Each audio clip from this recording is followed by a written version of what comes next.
Hey, Shalom Akim. Shalom, Shalom. This is your brother Zakaria Allah, branched out here in Williamsport, Pennsylvania. Come with another lesson through the Spirit. Lord willing, this be edifying to the Lord's elect. Before I get started with this lesson, I want to give all praise, honor, and glory to Yahweh, Bahashem, Yahushai, Bahashem, Chakwadash. Double honors to the apostles and the elders of Great Millstone who rule well and who teach well. Shalom to the Akim out there that's pushing the truth, that's laboring in the word, and that's pushing the gospel of the great kingdom that's soon to come. Shalom to the Akwath that's listening in, that's remaining true to the faith, and remaining faithful and submissive to their husbands and guiding their children. And shalom to the hopeful elect of the 12 tribes scattered abroad throughout the four corners of the earth. You Israelite foreigners out there who live among the heathen and who look like those heathen nations. But your lineage goes back to the progenitors of the 12 tribes of the nation of Israel through the line of your fathers. I want to say peace and blessings to you all, Barakatham. All right. I'm just going to have to tiptoe around this lesson, you know what I'm saying? Because every time when I go into this topic, you know what I'm saying, no matter how discreet I want to be, it seems that TikTok takes it down. So, all right, it is what it is. I may have to, upload this somewhere else. All right, but we'll see what happens. But yeah, man, this whole movement, so to speak, known as MAGA, all right, that shit is falling apart, man.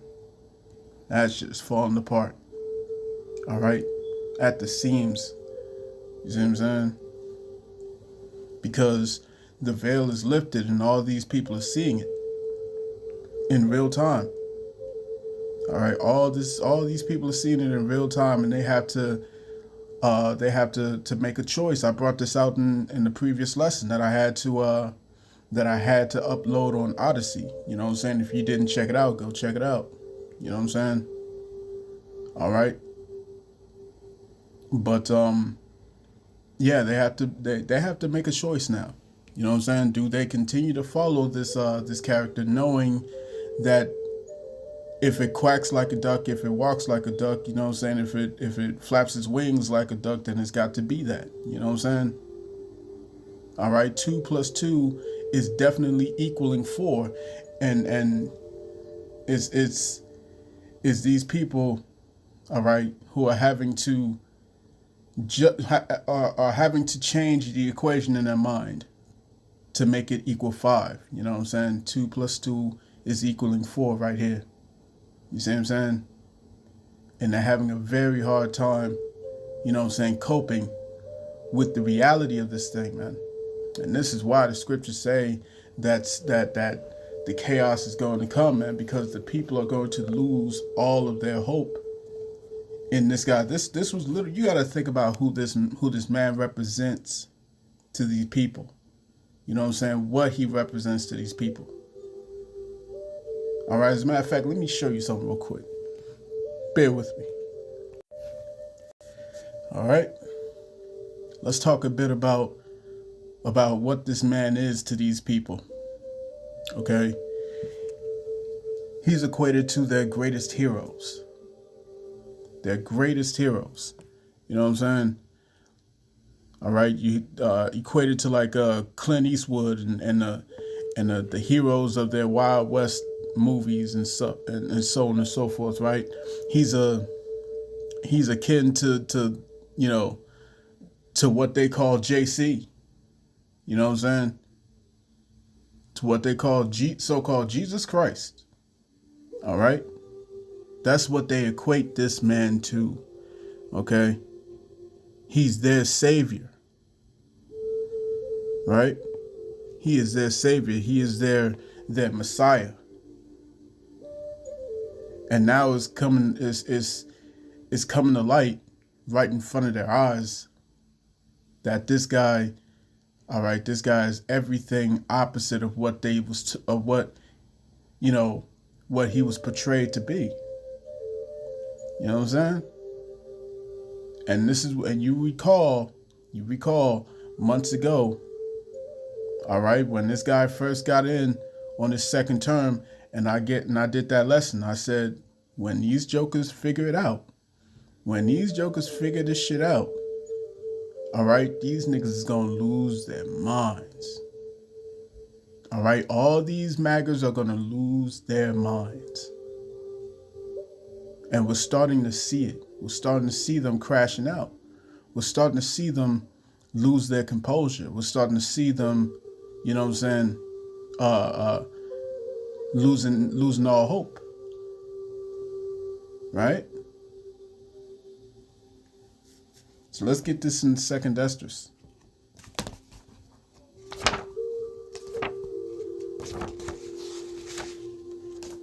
Second Esdras chapter 15 and verse 15. All right. It says, for the sword and their destruction draweth nigh.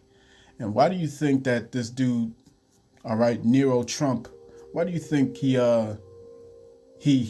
set up, all right, this response, this emergency response force amongst the National Guard? Why do you think he did that in preparation for next year? Why did he do that? All right. He knows what's coming. They all know what's coming. That's why his cabinet administration, you know what I'm saying, his top officials are moving on to, they're moving into bunkers. They're going into, they're moving their families into military bases. Why? It's because the inevitable is going to happen. These jokers who put their truth, who put their trust in this dude, who put their faith in this man, all right, who they placed him akin to, JC, their Messiah. And they have to watch as all of this is imploding around them. They have to watch, okay, in disbelief.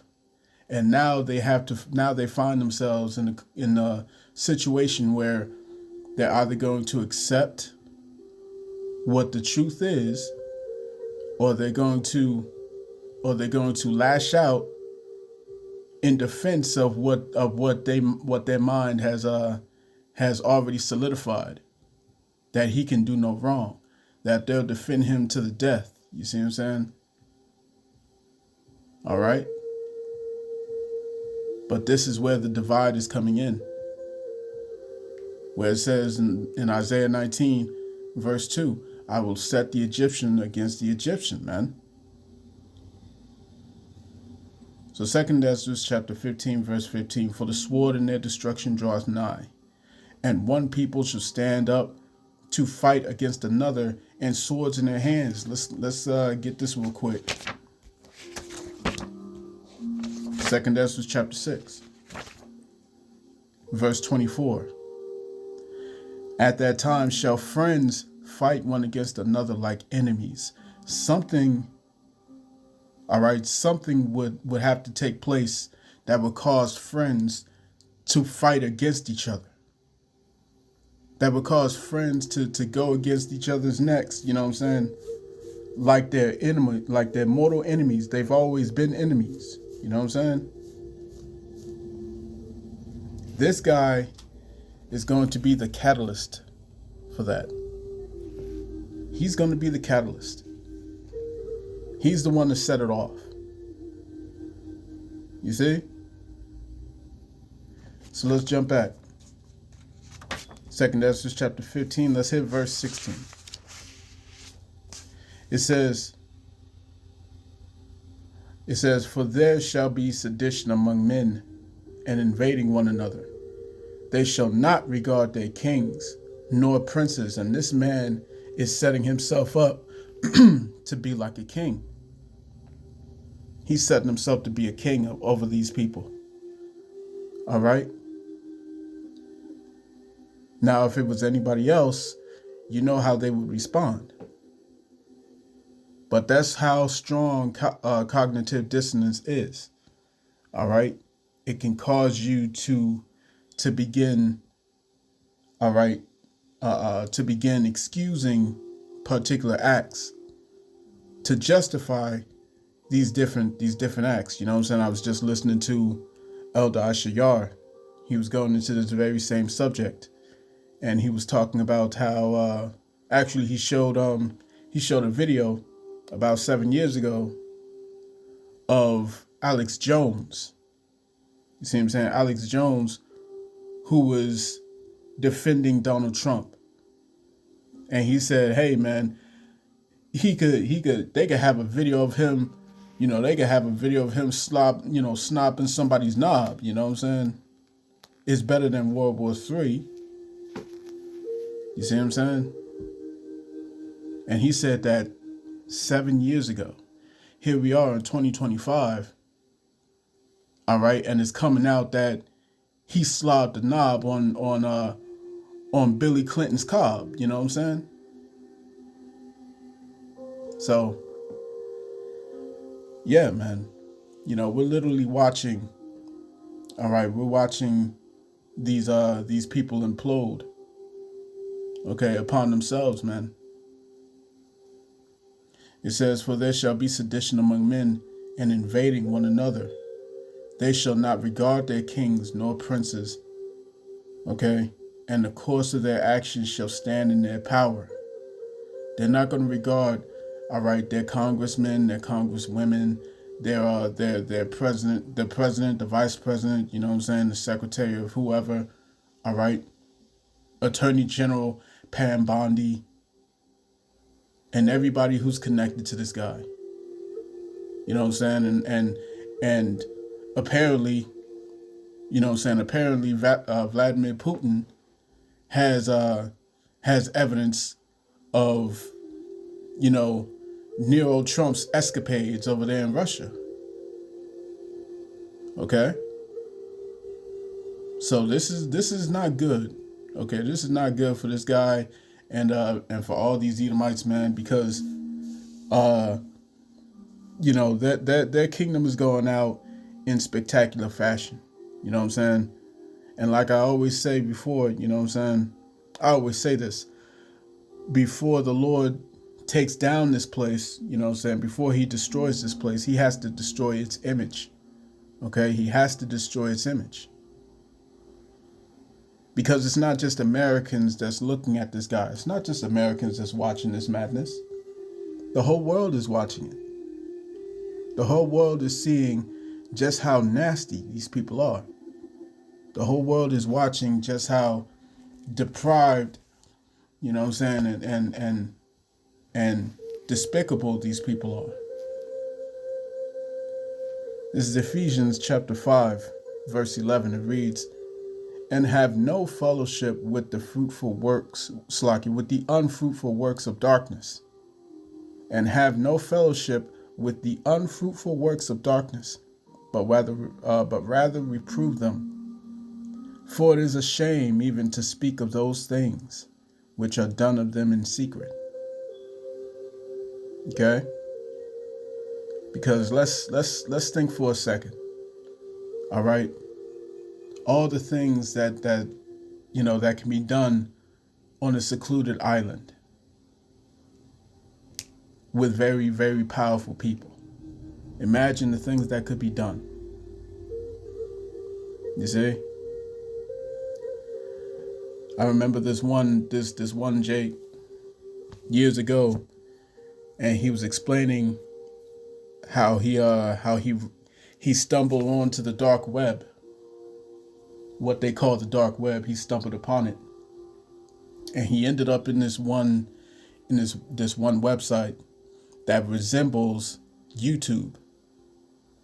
And it was everything that could be done on YouTube. You know what I'm saying? You can put likes. You can be in a group chat. You know what I'm saying? In the chat room, was it the comment section and whatnot? The chat, live chat.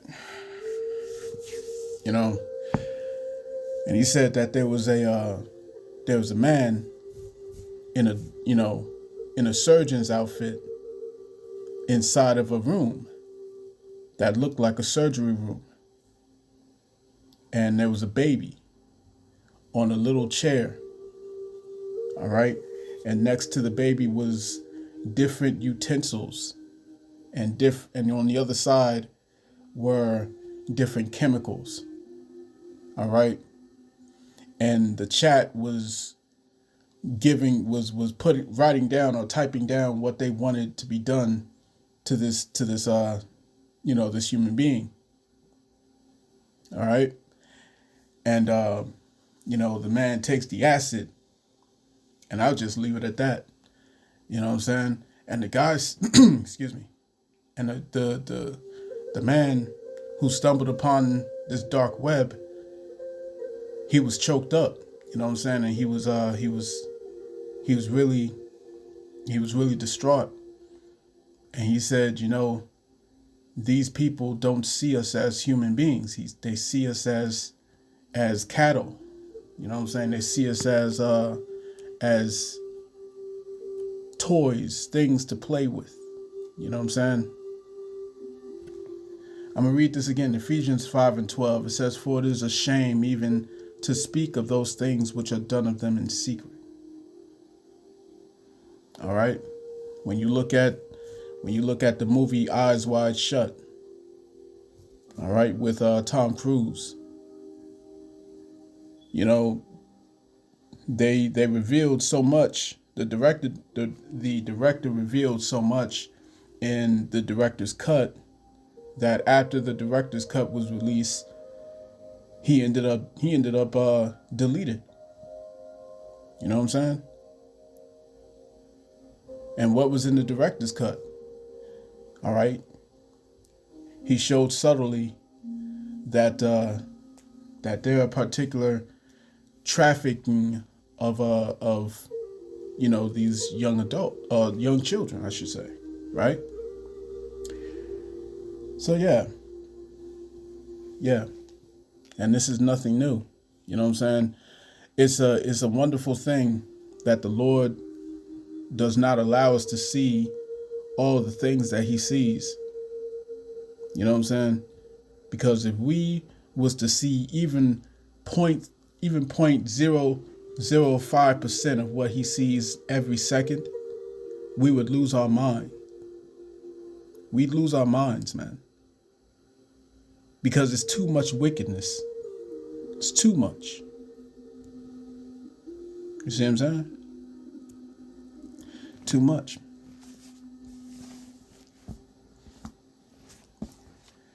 Let's get this here.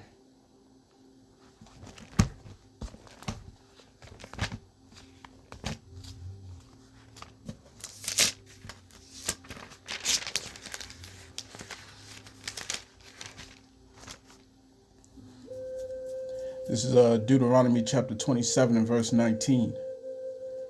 It says, "Cursed be he that perverteth the judgment of the stranger, fatherless, and widow." And all the people shall say, Amen. So let's go back to that video real quick, and I'm going to get this precept again. Bear with me. Did you see the reporter who asked Donald Trump about why he was having Congress go through this vote and why he didn't just release the files on his own accord? I believe he was sitting with the Crown Prince, and it was this woman reporter. And he comes back at her and he says, I don't mind the question, but your attitude is terrible. And all she did was ask a question. A perfectly legitimate question of a man who has the power to do exactly what he's not doing. A man who fought this vote for the last month and a half, 50-something days. And then all of a sudden turned around and said, all the Republicans need to vote for it. And in my opinion, that's so they're on the record saying that they supported it. But it's also that Donald Trump could muddy the waters so that the Republicans who had actually had a change in heart and conscience wouldn't be decipherable from all the other Republicans that are just obedient and useful to his every whim and wish. Muddying the waters. And the reason that he got so upset about this to this reporter, and then going on to say that she was a terrible person, and that the outlet she was associated with, the media outlet, is fake news and they shouldn't even be allowed to report. Like basically questioning their licensing almost. Because she asked a perfectly legitimate question. The fact that Donald Trump still has the privilege to call any other person terrible and nobody says a goddamn thing about it in the room, that shows you how despicable the institutions that lord over us are. How broken they are. That nobody said, excuse me, Mr. President, no, you're terrible. You're a fucking adjudicated sexual abuser. The judge in that case actually said you're a rapist. You've said on live television that you would date your own fucking daughter if she wasn't your daughter. You've let other men deride her, belittle her, reduce her to a nice piece of ass as you laugh in agreement with them. You've been called a predator by many people and laughed about it. Shrugged your shoulders like, well, everybody knows that. When you were in an interview with Marla Maples, your second wife, and they asked you about Tiffany, you said, well, she has Marla's legs, but we'll have to see if she has these. And she was like 2 fucking years old, Mr. President. What about all the women that have accused you and you've settled with and gone to litigation over in the course of your career? But this woman's a terrible person? You're the worst fucking person. You forgot Americans. You're putting them last again. You're not fighting for them. But you're still answering to Mark Levin and Shapiro. Well, you can have them. This movement is over. And now the question is, what comes next? Trumpism is over. I hate to inform you, this administration is done. Stick a fork in it, it's fucking over.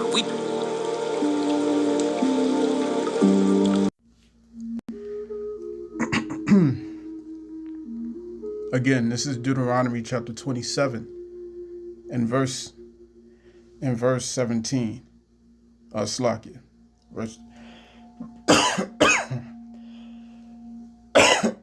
Excuse me.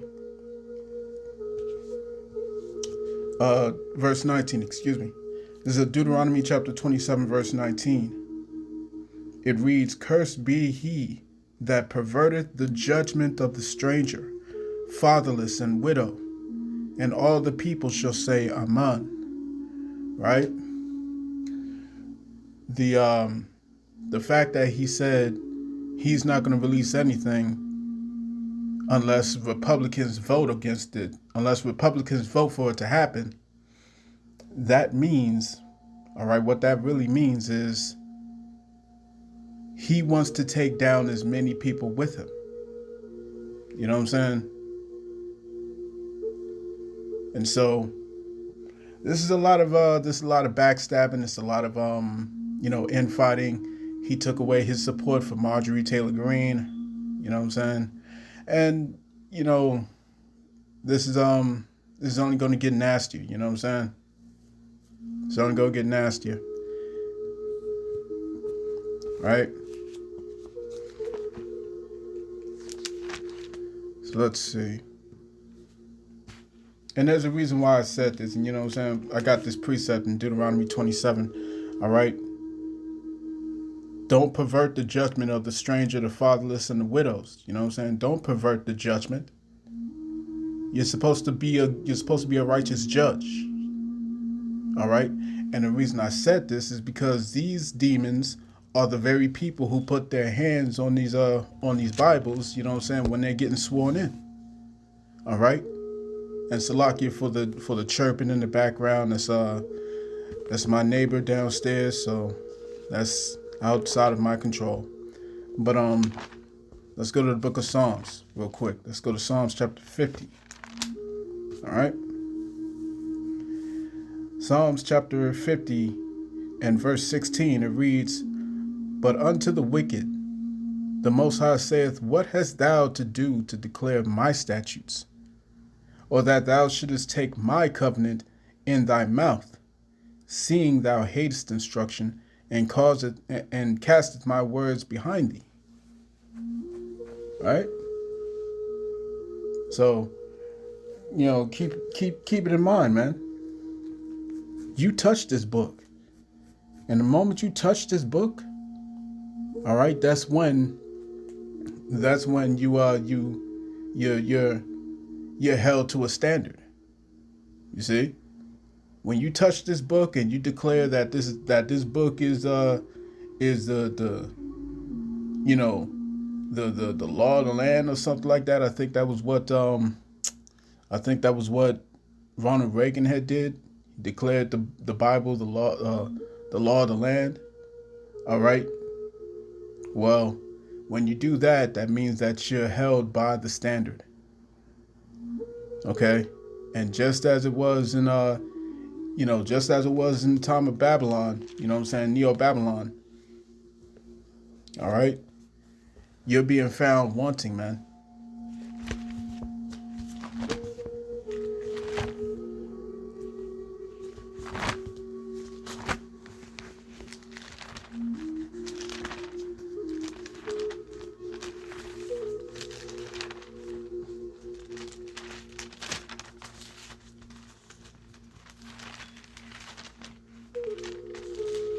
All right, this is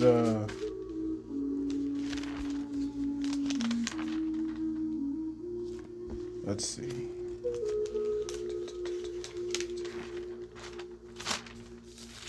Bear with me. Let's go to the book of Daniel. All right.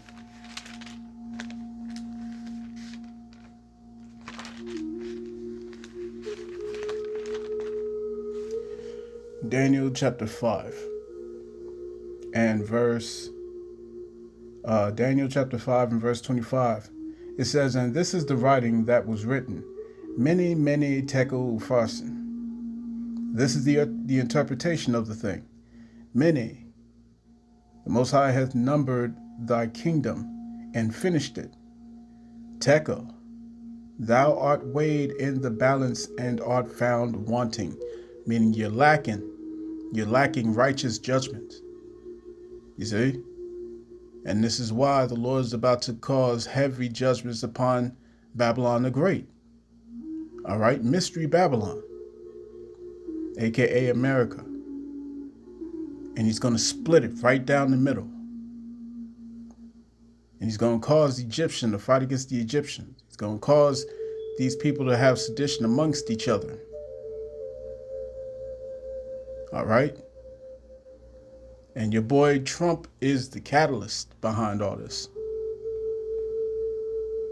So, I'm going to cut that there. I pray this lesson was edifying to the elect of the nation of Israel. This has been your brother Zakaria Allah, branched out here in Williamsport, Pennsylvania.